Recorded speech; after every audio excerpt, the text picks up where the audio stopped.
हाय, hello, नमस्ते. श्री स्वामी समर्थ. पूजा daily ब्लॉगमध्ये आपले स्वागत आहे. आज बघा आम्ही मिक्स डाळीचा डोसा केलता. म्हणलं सगळंच मिक्स करून झटपट असा डोसा करावा.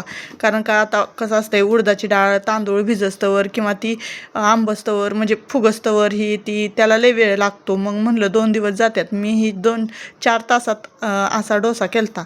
आणि बघा लगेचच पीठ वाटून घेतलं आणि तुम्हाला दाखवत होती. म्हणलं हे बघा सगळं तांदूळ थोडंसंच होतं, डाळ हरभऱ्याची, मुगाची, उडदाची सगळे मिक्स करून मी असा मिक्स डाळीचा डोसा केला. आणि तुम्हाला खरं सांगते ना, 1 नंबर असा डोसा झालता. आज आणि मी हा ब्लाऊज पण मी अर्धाच शिवलेला बघा रात्री आणि अर्धाच झालाय. हा प्रिन्सेस कटच आहे. पूर्ण अजून केलाच नाही त्याला, कारण का अजून कट करून लगेच शिवायला दोरा वगैरे बसलेली. हे लाईट करून. होती तवर कारण म्हणलं शिवून साड्या घ्यावं. आणि आमच्याकडे उरकून संध्याकाळी लाईट ते जाते ना, ब्लाऊजवर मग 10-11 म्हणजे वाजता मशीनवर लाईट बसले येते. आणि 2-2.5 आता तास घरातलं लाईटच पण नसते. आवरावं मग लागतं तवर ना एवढं काम, काम म्हणून म्हणलं जरा आधी वेळ करून लागतो. घ्यावं म्हणून हो का, हा काळा घेतलेलं ब्लाऊज बघा. मग घेतलाय. आता लगेच पूर्ण झाल्यावर डोसाही तुम्हाला करायला दाखवते घेत ही जी होती. मग डिझाईन. लगेच माझी पुतणी आली. लगेचच मला म्हणली तुला मदत करू लागते, म्हणून मी करत होती तसं गोल गोल करत होती ती पण बघा डोस्याचं. मग तिला म्हणलं तू खा, नुसतं खायचं काम कर. आणि तिचा काल वाढदिवस होता.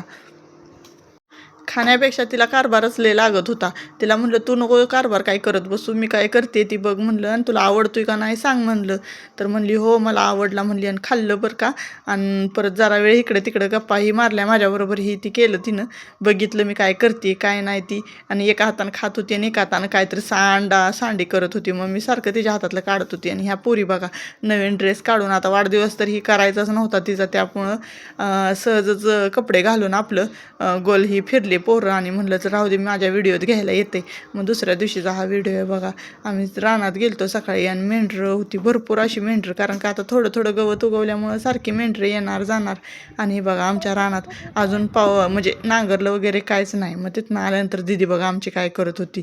लगेच तिला काय ना काय कारभार करायला लागतो, रंगकाम वगैरे. चला ताईनं भेटू उद्याच्या ब्लॉग.